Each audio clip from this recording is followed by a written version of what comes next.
أشهد أن لا إله إلا الله وحده لا شريك له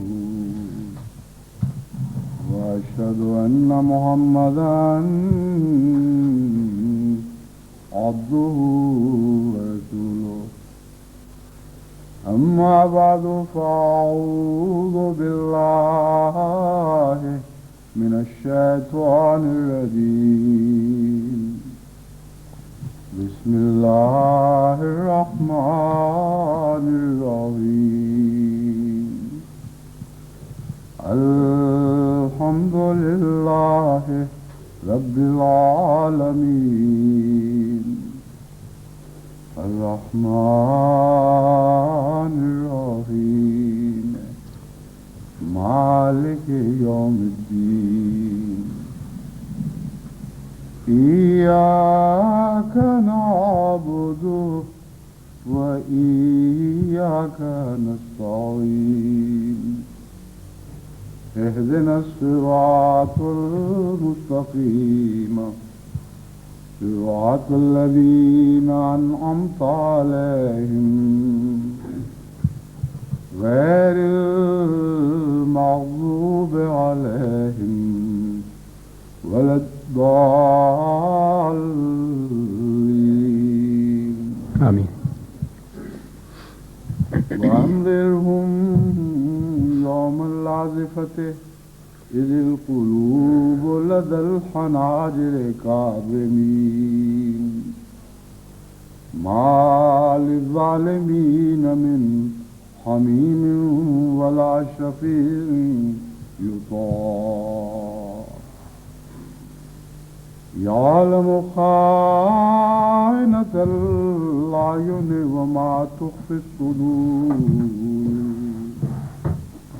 والله يقضي بالحق والذين يدعون من دونه لا يقضون بشيء إن الله هو السميع البصير.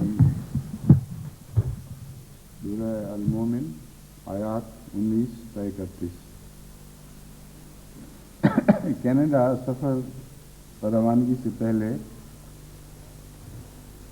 خیانت کا مضمون چل رہا تھا کہ کس طرح خیانت میں بھی مختلف بتوں کی صورت میں انسان کے دل میں اپنے اڈے جمائے ہوتے ہیں اور جب تک یہ بت نہ ٹوٹیں ان کی جگہ خدا نہیں آ سکتا.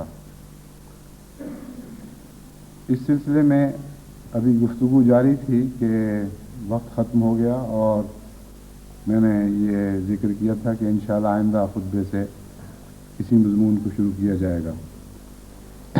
یہ آیات جن کی میں نے تلاوت کی ہے ان میں خیانت ہی کے مضمون پر مختلف پہلوؤں سے روشنی ڈالی گئی ہے.